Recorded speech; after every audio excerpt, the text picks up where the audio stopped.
Muito bem, nós sabemos que esta carta aos Hebreus foi escrita para os cristãos judeus, trazendo para eles o entendimento de toda a sombra, de tudo que está no Antigo Testamento ou na Primeira Aliança, mostrando que tudo isso se realizou em Cristo.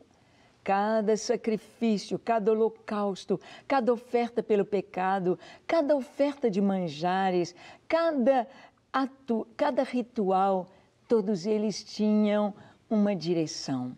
Apontavam para a cruz, apontavam para Jesus. E o escritor da carta aos Hebreus vai nos mostrando de tal maneira esses acontecimentos, vai nos trazendo esta direção, mostrando a luz em Cristo, e nós vamos caminhando, mas ele traz algumas orientações. Como, por exemplo, no capítulo 2, o versículo 1. Ele diz assim: por esta razão, importa que nos apeguemos com mais firmeza às verdades ouvidas, para que delas jamais nos desviemos. Por esta razão, importa que nos apeguemos com mais firmeza às verdades ouvidas. Sim, nós recebemos a palavra de Deus com histórias, com testemunhos que vieram no decorrer dos anos. Nós vemos aqui que nos evangelhos temos o testemunho de homens, de mulheres, dos discípulos e daquela geração. Jesus é um fato histórico. Jesus existiu. Jesus viveu há 2000 anos atrás. E Jesus, Yeshua de Nazaré, como era chamado, Jesus, ele cumpriu nele, sem forçar absolutamente nada, cumpriu-se toda profecia, todas as palavras proféticas relacionadas ao Messias, relacionadas ao Salvador do mundo, ao Salvador dos homens. Cerca de 300 profecias se cumpriram cabalmente em Jesus. Por exemplo, ele deveria nascer em Belém da Judéia. E sua mãe, Maria, estava grávida em Nazaré, nas montanhas da Judéia. E ela estava ali esperando Deus agir. Maria não disse a José: precisamos ir a Belém. O bebê tem de nascer em Belém para cumprir a profecia. Não. Deus foi lá em Roma, lá no Palácio Romano. Deus foi em César Augusto e fê-lo baixar um decreto. Um decreto que mexeria com toda a nação, com toda a Judéia. Um decreto que cada pessoa da Judéia deveria colocar seus nomes ali no censo, deveria se alistar, deveria estar presente naquele censo onde nascera, de onde era a sua família, para se alistar. E José teve de viajar com Maria. Ela estava grávida, já perto de ganhar o bebê, e enfrentou a viagem. E quando chega em Belém, ela chega exatamente nos dias ou no dia do nascimento do seu filho primogênito. Cumpriu-se. Nós vemos cumprir-se a profecia quando Herodes manda matar as crianças de 2 anos para baixo, a tristeza em Belém. Cumprindo-se a profecia, Raquel chorando por seus filhos que já não existem mais. Nós vimos Jesus indo para o Egito como um bebê, seus pais o levando por ordem do Senhor. Um anjo aparece a José e diz: leva o menino e a sua mãe para o Egito. E José vai de noite. Ele não sabia que Herodes com seus soldados estavam vindo para Belém para matar as crianças naquele dia. E à noite eles podem viajar. Puderam viajar porque receberam os presentes dos magos: ouro, incenso e mirra. E puderam, com esse dinheiro, com o ouro que levaram para o Egito, puderam estar ali durante um período. Cerca de uns 2 anos, um período assim, eles estiveram no Egito até que Herodes morreu. E então eles puderam voltar pela orientação do Senhor. Nós vemos que na cruz tudo se cumpriu em Jesus. São verdades, verdades. Israel hoje não crê que Yeshua de Nazaré fosse o Messias, mas é muito difícil encaixar as profecias bíblicas em um novo Messias na nossa época.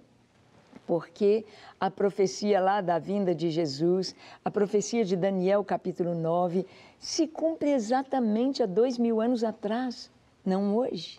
Eles estão esperando o Messias, mas não há outro Messias que possa encaixar perfeitamente no que foi dito há 2000 anos atrás. Jesus é o Messias prometido.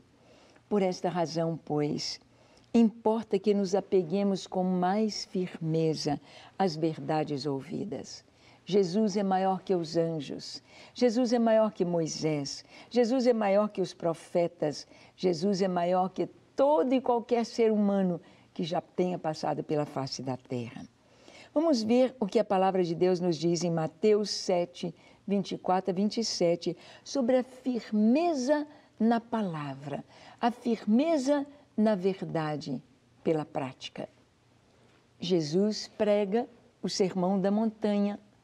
Jesus fala verdades tão importantes, comparando o passado com o presente. E Jesus fala sobre segurar estas verdades, praticando-as. Vamos ver? Abra sua Bíblia em Mateus 7, 24. Todo aquele, pois, que ouve estas minhas palavras e as pratica, será comparado a um homem prudente que edificou a sua casa sobre a rocha. E caiu a chuva, lutas e provas da vida. Transbordaram os rios, as consequências das lutas e das provas. Sopraram os ventos, força maligna que vem para nos derrubar. E deram com ímpeto contra aquela casa que não caiu, porque fora edificada sobre a rocha que é a palavra de Deus, a rocha que é Jesus. Vamos parar aqui um pouquinho. O que ouve as minhas palavras, disse Jesus, e as pratica, é semelhante ao homem que construiu a casa sobre a rocha. Veio chuva, veio vento, veio enchente, veio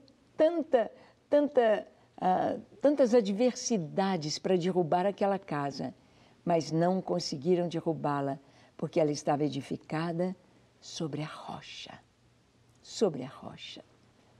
Nós vemos aqui que Jesus está dizendo que a nossa casa é a nossa vida. A nossa vida, a sua vida está edificada sobre alguma coisa. Tem gente que edifica a sua vida sobre o espiritismo, sobre o islamismo, sobre religiões as mais variadas, sobre mitologias, sobre pirâmides, sobre tantas coisas, até mesmo sobre satanismo, até mesmo sobre o ocultismo. Mas nós vemos que tudo isto não dá firmeza. Não há certeza de salvação. Não há nenhuma religião sobre a terra, nenhuma, que traga garantia de vida eterna para o coração humano. Nenhuma. Todas dependem não há nenhuma que tem solução para o pecado. E quando não encontram solução para o pecado, então dizem, não existe pecado. Bem, se não existe pecado, por que prender quem rouba? Por que prender quem mata? Por quê? Porque as consequências do pecado são tão más se não existe o pecado? Por que tanta morte se não existe pecado, tanta morte por violência? Então, não adianta falar, o pecado não existe. Por falar isto, ele não deixará de existir.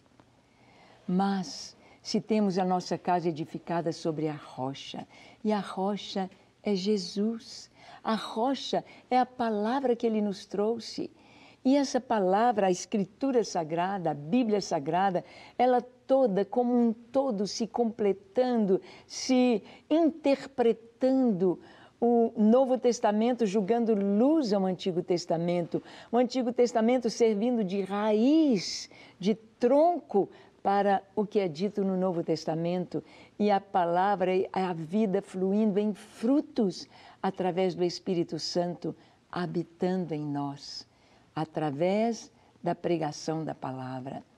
Apeguemos com confiança, com firmeza na palavra que temos ouvido, nas verdades que temos ouvido. Então, se a nossa casa está firmada sobre a rocha, nada vai derrubá-la. Mas Jesus disse aqui também: e todo aquele que ouve estas minhas palavras e não as pratica, será comparado a um homem insensato que edificou a casa sobre a areia, e caiu a chuva, transbordaram os rios, sopraram os ventos, deram com ímpeto contra aquela casa, e ela desabou, sendo grande a sua ruína. Grande a sua ruína. Se a sua casa, se a sua vida não estiver edificada sobre a rocha, o que você construir sobre a areia vai cair. No momento difícil vai cair. Hoje vemos pessoas na Europa rejeitando Jesus, dizendo: eu não preciso de Deus. Deus para quê? Eu tenho tudo. Deus é para pobre, Deus é para nações em necessidade, Deus é para os fracos, Deus é para quem está passando fome. Não. Todos precisam de Deus. Todos precisam de Deus. Há um vazio na alma daquele que diz: eu não preciso de Deus. A depressão, um dos maiores índices de depressão estão exatamente na Europa, onde as pessoas têm tudo, mas têm um vazio na alma. Falta Jesus, falta segurança, falta firmeza. Se você não tem certeza de vida eterna, se você não sabe se vai, para onde vai depois da morte, é tempo de edificar a sua esperança sobre a rocha. É tempo de buscar o Senhor. É tempo de entregar a Jesus a sua vida e receber dele a vida eterna, a segurança, a certeza de salvação através do Espírito Santo que vem habitar em nós. Quer fazer isto agora? Então vamos orar. Feche os seus olhos, curve a sua fronte, se ajoelhe se for preciso, se for possível, e creia e receba Jesus agora. Vamos orar. Senhor, eis-nos aqui em Tua presença. Aqui está, Senhor, cada pessoa que ora comigo, oramos juntos, buscamos a Tua face, e que cada pessoa que ora agora comigo, que entrega sua vida a Jesus, receba o toque do Senhor. Perdoa os seus pecados, limpa a sua mente, limpa o seu coração, limpa os seus lábios, seus ouvidos, suas mãos, seus pés. Limpa, Senhor, completamente de todo pecado, de toda impureza, de toda maldade, e traz a vida eterna, traz a paz, traz a alegria, traz a Tua presença para cada pessoa que ora conosco agora. Traz no sopro do Teu Espírito Santo a segurança de vida eterna. Nós abençoamos com libertação, com salvação, com Teu suprimento, com Teu favor a cada pessoa que nos assiste, no nome precioso de Jesus. Amém, amém e amém. Não quer ficar um segundo por fora da nossa programação? Agora você pode nos acompanhar através das plataformas digitais. Não perca tempo, acesse, curta e siga-nos. Fique por dentro de tudo o que acontece por aqui. Rede Super, inspirando você.